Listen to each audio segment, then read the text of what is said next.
පාටකුරුළු කතාවට ගොඩක් ආදරය කරන යාළුව ගොඩාක් ආදරෙන් channel එකට පිළිගන්නවා. අදත් වෙනද වගේම කතාවේ ඉදිරියේදී වෙන්න පුළුවන් කොටසක් ගැන මගේ අදහස ඔයාලට කියන්නයි යන්නේ. කතාවේ පහුගිය සිදුවීම් වල පුංචි ඩීටේල්ස් අරගෙන තමයි මෙන්න මේ නිගමනය කරන්නේ. අපි බලමු මේ කොටස කතාවේදී වෙයිද කියලා. ඉතින් ඔයා දකින විදියට මේ දවස්වල කෙවින්ට නම් හොඳ කාලයක් උදා වෙලා. මොකද කෙවින්ගේ ප්‍රශ්න ටිකෙන් ටික විසඳීගෙන යන්නේ. දැන් නුරාන්ගේ බොරුත් ඔක්කොම අහු වුණා. දැන් හැමෝම නුරාන්ව හොයනවා. ඒකෙන් කෙවින්ට තිබ්බ ලොකුම ප්‍රශ්නයක් විසඳෙනවා. මේ අතරම කෙවින් නොදැනුවත්වම තව ප්‍රශ්න ටිකක් ගොනු නැගිනමින් පවතින්නේ. හැබැයි කෙවින්ට කලින් ආපු ප්‍රශ්නත් එක්ක ඒව ඇත්තටම මොනවද කියලාත් ඉදිරියේදී ඔයගොල්ලන්ට හිතේ. දැන් කෙවින් මුහුණ දෙන ලොකුම ප්‍රශ්නේ තමයි එයා කවදද නිම්නාවිට මේ ඇත්ත කියන්නේ කියලා. ඇත්තටම මට හිතෙන්නේ කෙවින්ට එක සැරේටම මේක කියන්න ධෛර්යයක් ඒවි කියලා.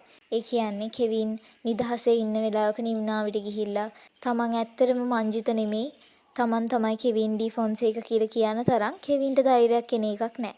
හැබැයි කෙවින්ට මේ දේ කරන්න වැඩක් සිද්ධ වෙමින් පවතිනවා.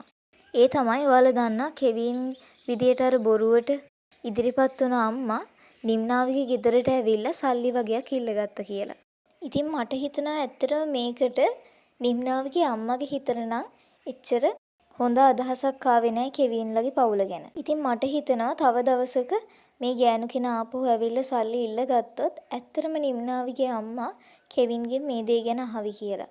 අන්න එදාට නිම්නාවිලගේ අම්මට මේ හැමදේම කෙවින්ට කියන්න සිද්ධ වෙයි කියලා තමයි මට හිතෙන්නේ. ඉතින් ඔයාලටත් හිතනවද මේ වගේ කොටසක් කතාවේ වෙන්න පුළුවන් කියලා? ඔයාලට හිතෙන දේ කමෙන්ට් කරගෙන යන්නත් අමතක කරන්න එපා.